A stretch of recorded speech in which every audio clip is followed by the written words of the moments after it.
S, ಇದೆಲ್ಲದರ ಬಗ್ಗೆ ನಾವು ವಿಶದವಾದಂತಹ ಚರ್ಚೆ, ಅದರ ಆಳ ಅಗಲ ಇವೆಲ್ಲವನ್ನು ಕೂಡ ನಿಮ್ಮ ಅಶ್ವವೇಗ ಸ್ಟುಡಿಯೋದಲ್ಲಿ ಚರ್ಚೆ ನಡೆಸ್ತಾ ಹೋಗೋಣ. ನನ್ನ ಜೊತೆ ಅತಿಥಿಗಳು ಕೂಡ ಜಾಯ್ನ್ ಆಗಿದ್ದಾರೆ. ಎಸ್, ವಾಸುದೇವರಾವ್ ಕಶ್ಯಪ್ ಅವರಿದ್ದಾರೆ. ಗುಡ್ ಮಾರ್ನಿಂಗ್, ಕಾರ್ಯಕ್ರಮಕ್ಕೆ ಸ್ವಾಗತ. ನಿಮಗೆ ಪ್ರಜಾಪ್ರಭುತ್ವದ ಹಬ್ಬ ಇವತ್ತು ನಡೀತಾ ಇದೆ. ಎಲ್ಲರಿಗೂ ಒಂದು ರೀತಿಯ ಫ್ರೆಶ್ ಮಾರ್ನಿಂಗ್, ಜೊತೆಗೆ ಬಿಹಾರದಲ್ಲಿ ಏನಾಗುತ್ತೆ ಅನ್ನುವಂಥ ಕುತೂಹಲ. ಸೊ ಆ್ಯಸ್ ಎ ಗೆಸ್ಟ್ ನಿಮಗೆ, ಅಂದರೆ ಇಷ್ಟು ವರ್ಷಗಳಿಂದ ಬಿಹಾರದ ಚುನಾವಣೆಗಳನ್ನು ನೋಡ್ತಾ ಇದ್ದೀರಿ, ಬಿಹಾರದ ರಾಜಕೀಯಗಳನ್ನು ನೋಡ್ತಾ ಇದ್ದೀರಿ. ಸೊ ಒಂದು ಬದಲಾವಣೆಗಳನ್ನು ಜನ ಬಯಸಿದ್ದಾರಾ, ಅಥವಾ ಬದಲಾವಣೆ ಬೇಡ ಇದನ್ನೇ ಮುಂದುವರಿಸ್ಕೊಂಡು ಹೋಗೋಣ ಅನ್ನುವಂಥದ್ದು ಏನಾದರೂ ಅವರಲ್ಲಿ ಕುತೂಹಲ ಇದೆಯಾ? ಈಗ ಬ್ರೇಕಿಂಗನ್ನು ನೋಡಿದ್ವಿ, ಆರಂಭಿಕ ಮುನ್ನಡೆಯನ್ನು ಅಂಚೆ ಮತಗಳಲ್ಲಿ NDA ಮಿತ್ರಕೂಟ ಪಡ್ಕೊಂಡಿದೆ, BJP 50 ಬಾರಿಸಿದೆ ಅನ್ನುವಂಥದ್ದು. ಏನನ್ಸುತ್ತೆ ನಿಮಗೆ ಮೊದಲನೇದಾಗಿ? ರಾಷ್ಟ್ರ ರಾಜಕಾರಣದಲ್ಲಿ ದಿಕ್ಸೂಚಿ ಆಗುತ್ತಿತ್ತು.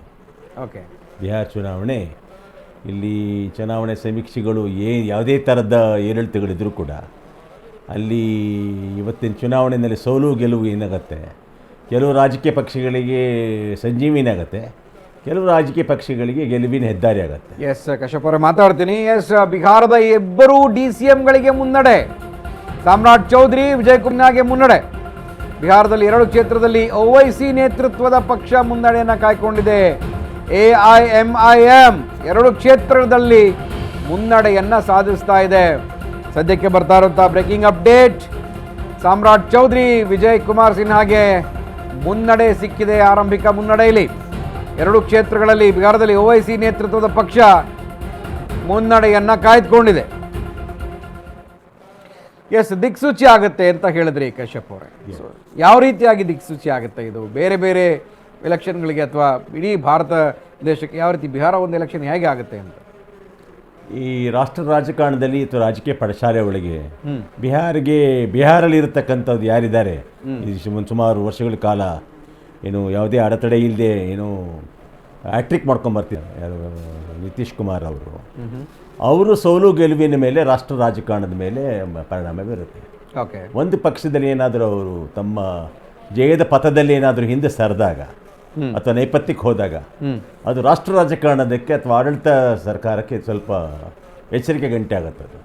ಓಕೆ ಓಕೆ, ಮಾತಾಡ್ತೀನಿ. ಯಾಕೆಂದ್ರೆ ಸುದೀರ್ಘ ರಾಜಕಾರಣ ನಿತೀಶ್ ಕುಮಾರ್ದು, ಸುದೀರ್ಘ ರಾಜಕಾರಣ, ಹ್ಯಾಟ್ರಿಕ್. ಈಗ ಗೆದ್ರೆ ಈ ಸತಿ ಏನಾದರೂ ಆದರೆ 5ನೇ ಸರಿ ಆಗ್ತಾರೆ ಮುಖ್ಯಮಂತ್ರಿ ಆಗಿ.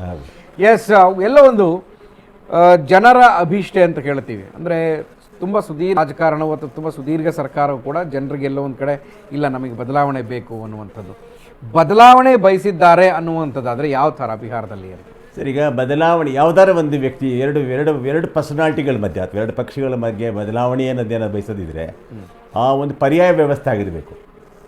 ಈ ಜಾಗದಲ್ಲಿ ಒಬ್ಬರು ಯಾರು ಕೊಡಬೇಕು ಅಂತ ಬಂದಾಗ, ಆಲ್ಟರ್ನೇಟಿವ್ ಇಲ್ಲ ಅಂತಂದಾಗ ನಿಮ್ಗೆ ಅವರೇ ಕೊನೆಗೆ ದಿ ಬೆಸ್ಟ್ ಯಾರು ಅಂತ ಯಾರು ಯೋಚನೆ ಮಾಡ್ತಾರೆ. ಜೊತೆಗೆ ನಿತೀಶ್ ಕುಮಾರ್ ಅವರ ರಾಜಕಾರಣದಲ್ಲಿ ಅವರ ಪರ್ಸನಾಲಿಟಿಗೆ ಮ್ಯಾಚಿಂಗ್ ಪರ್ಸನಾಲಿಟಿ ಯಾವುದೂ ಇಲ್ಲ ಅಲ್ಲಿ.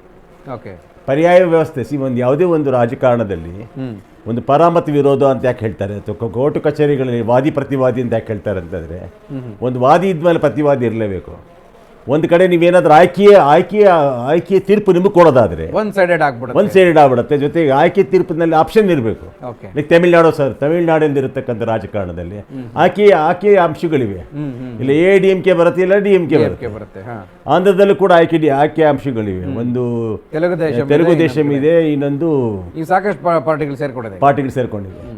ಹಾಗಾದ್ರೆ ಈ ಸಣ್ಣ ಪಾರ್ಟಿಗಳ ಪಾತ್ರ ಏನು, ಅದು ಕೂಡ ಒಂದು ರಾಜಕೀಯದ ಒಂದು ಮನ್ವಂತರ ಬೇಕು ಅಂತ ಹೇಳೋದಲ್ಲಿಗೆ. ಸಣ್ಣ ಪಕ್ಷಗಳು, ಪ್ರಾದೇಶಿಕ ಪಕ್ಷ ಹುಟ್ಟ ಕಾರಣನೇ ಕಾಂಗ್ರೆಸ್. ಅವ್ರು ಸರಿಗಿದ್ದಿದ್ರೆ ಪ್ರಾದೇಶಿಕ ಪಕ್ಷ ಹುಡ್ತಾನೆ ಇರಲಿಲ್ಲ.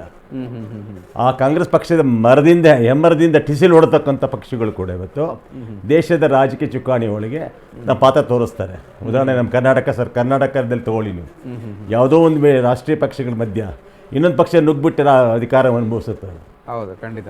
ಇಲ್ಲಿ ಏನಂತಂದ್ರೆ ಪರ್ಯಾಯ ಇಲ್ಲ ಅಂತ ನನ್ನ ಪ್ರಕಾರ, ಪರ್ಯಾಯ ಇಲ್ಲ. ಇದ್ದಾರೆ ಅವ್ರ ಮೇಲೆ ಇಮೇಜ್ ಬೇಕೊಂದು. ಮೊಟ್ಟ ಮೊದಲ ಇಮೇಜ್ ಏನಂತಂದ್ರೆ ಅವ್ರನ್ನೆಲ್ಲ ಆಯ್ಕೆ ಮಾಡ್ಕೋಬೇಕು, ಯಾರು ಬೆಸ್ಟ್ ಅಂತ ಹೇಳಿ. ಅದು ಬಿಟ್ರೆ ಅವ್ರು ನಿತೀಶ್ ಕುಮಾರ್ ಅವರ ಆಡಳಿತಕ್ಕೆ ಅಥವಾ ಆಡಳಿತದ ಒಂದು ರೀತಿಗೆ ಯಾರಿದ್ದಾರೆ JDS ಅಥವಾ ನನಗೆ ಅನ್ಸೋದು ಸರ್, ಪರ್ಸ್ನಲಿ ನನಗೆ ಅಂದರೆ ಈ ಒಂದು ಬಿಹಾರದ ಪೊಲಿಟಿಕ್ಸನ್ನು ನೋಡ್ತಾ ಇದ್ದಾಗ, ಸೊ ಒಂದು ಸುದೀರ್ಘ ರಾಜಕಾರಣ ನಿತೀಶ್ ಕುಮಾರ್. ಯಾಕೆಂದರೆ ಬಿಹಾರದ ಪ್ರತಿ ಮನೆಗೂ ನಿತೀಶ್ ಕುಮಾರ್ ಗೊತ್ತಿದೆ. ಸಿಂಗಲ್ ಫೋರ್ಸ್ ಆಗಿ ಅವರು ಬಿಹಾರದಲ್ಲಿ ಫೈಟ್ ಮಾಡಬಹುದಾಗಿತ್ತ ಇಷ್ಟು ವರ್ಷಗಳವರೆಗೆ? ಅಂದರೆ ಯಾಕೆ ಮೈತ್ರಿ ಮಾಡ್ಕೊಳೋದಕ್ಕಿಂತನೂ ಅಲ್ಲಿ ಪ್ರಾದೇಶಿಕ ಪಕ್ಷ ಆಗಿ ಒಂದು ಸಿಂಗಲ್ ಆರ್ಮಿಯಾಗಿ ಅವ್ರು ಫೈಟ್ ಮಾಡಬಹುದಾಗಿತ್ತ ಅಂತ? ಇಲ್ಲ, ಏನಾಗತ್ತೆ ಗೊತ್ತಾ ಸರ್, ಇಲ್ಲಿ ಏನಾಗುತ್ತೆ, ರಾಷ್ಟ್ರ ರಾಜಕಾರಣದಲ್ಲಿ ಕಿತ್ತು ತಿನ್ನತಕ್ಕಂಥ ವಹಿವಾಟುಗಳಿವೆಲ್ಲ.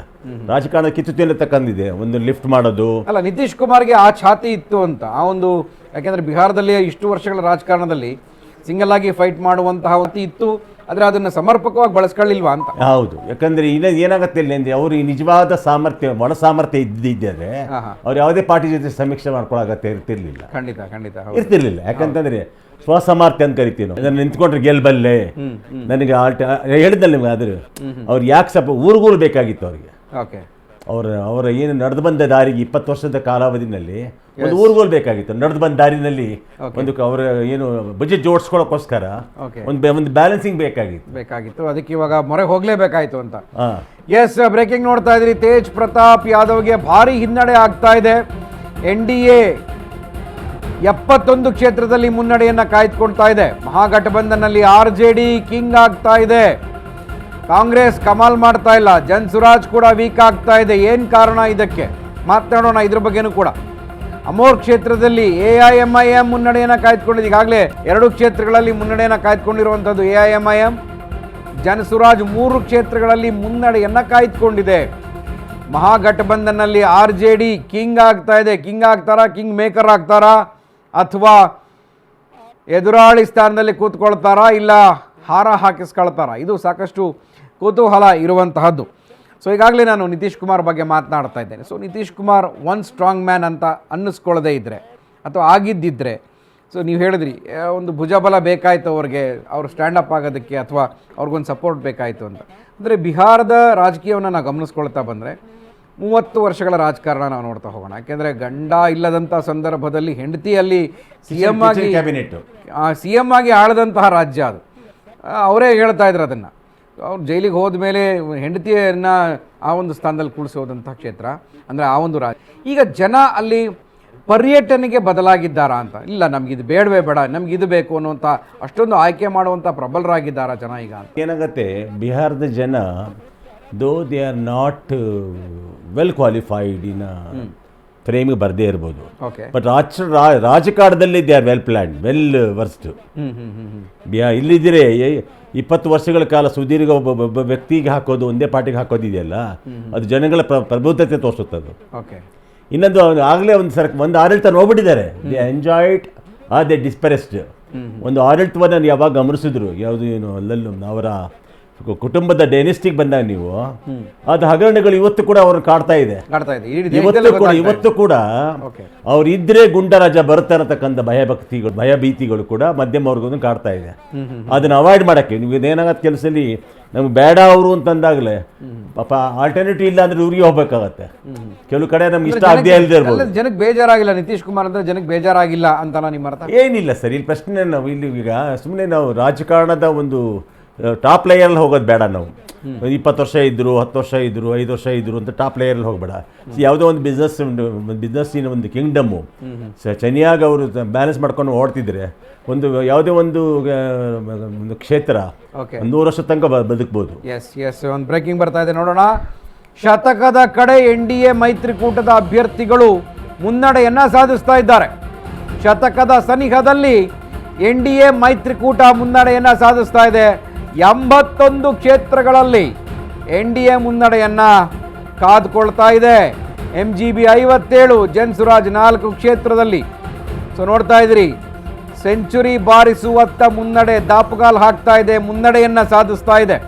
81 ಕ್ಷೇತ್ರದಲ್ಲಿ ಮುನ್ನಡೆಯನ್ನ ಸಾಧಿಸ್ತಾ ಇರುವಂತಹದ್ದು NDA. ಈಗಾಗಲೇ 50 ದಾಟಿ ಹೋಗಿದೆ BJP. ಮಿತ್ರ ಪಕ್ಷ ಈಗಾಗಲೇ 30 ದಾಟಿ ಹೋಗಿದೆ.